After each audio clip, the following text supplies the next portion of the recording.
बहुत समय पहले की बात है। एक हरे भरे जंगल में कई तरह के पक्षी रहते थे। उन सब में एक छोटा सा सुंदर और बहुत ही दयालु पक्षी था जिसका नाम सोनू था। सोनू का दिल सोने जैसा था। वह न केवल अपने परिवार की देखभाल करता था बल्कि जरूरतमंद जानवरों और पक्षियों की मदद करने के लिए हमेशा तैयार रहता था।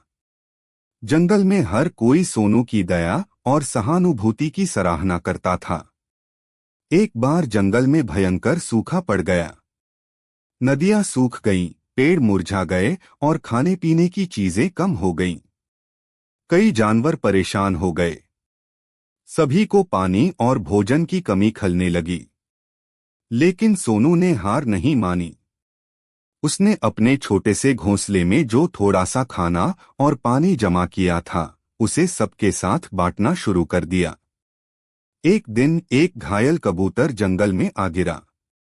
उसके पंख में चोट थी और वह उड़ नहीं पा रहा था।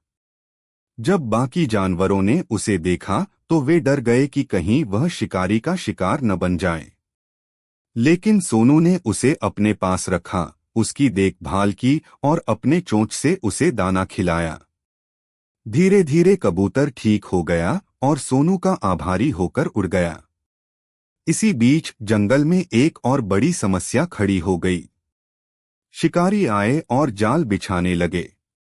कई पक्षी उनके जाल में फंस गए। सोनू ने खतरे की परवाह किए बिना अपने दोस्तों की मदद की। उसने अपने छोटे से शरीर और तेज दिमाग का उपयोग करते हुए जाल को तोड़ने का तरीका खोजा।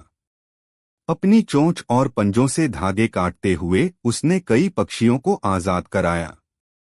एक दिन शिकारी ने सोनू को भी पकड़ने की कोशिश की।